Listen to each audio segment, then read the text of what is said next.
Kelly, a listener writes in and asks us what's on everybody's mind, which is the following. Why did God choose circumcision to signify the covenant with Abraham?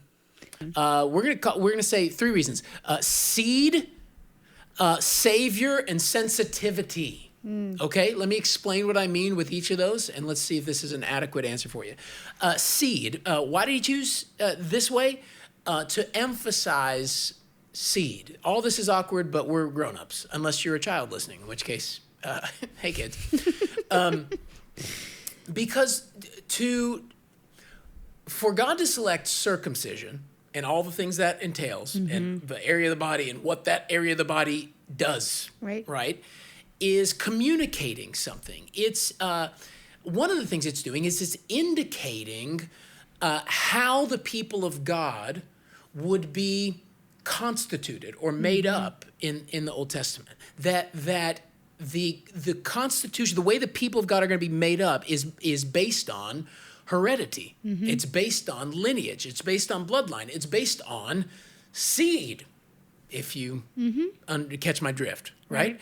So to basically focus on that area of the body as the covenant marker is to say something about, hey, this is how the covenant gets sort of passed down.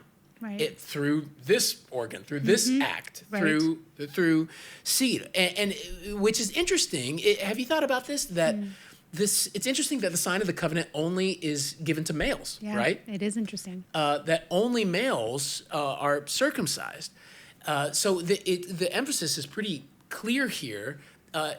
Israel, we know this in the Old Testament. Israel was a physical, ethnically defined group, which is different than how it is in the New Testament, which is why the sign of circumcision isn't continued into the New Testament as circumcision. In the New Testament, it's faith alone, and the marker for that, we would say, is baptism.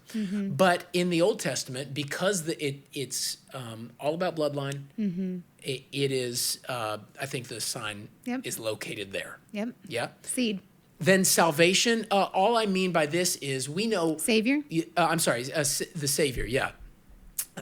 We know that the thing God told Abraham that he trusted in, that made him belong to God, and thus the sign of the covenant came, was the news that you, though you have no kids, are by my promise going to have kids, have a family, get this land, and the blessing of the whole world is going to come through you.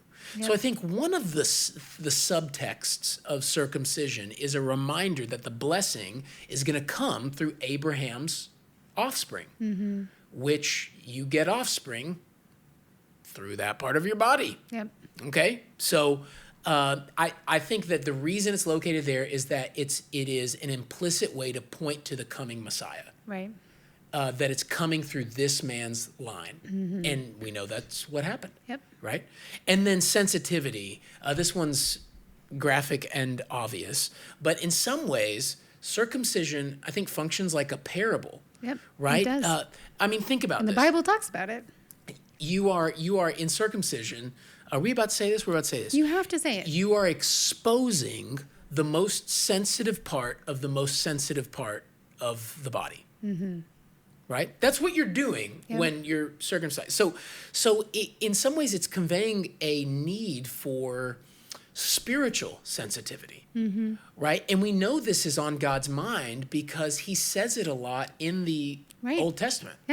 In Deuteronomy chapter 10, verses 15 and 16, it says, "Yet the Lord set his heart in love on your fathers and chose their offspring after them, you above all peoples." There's that covenant promise, right?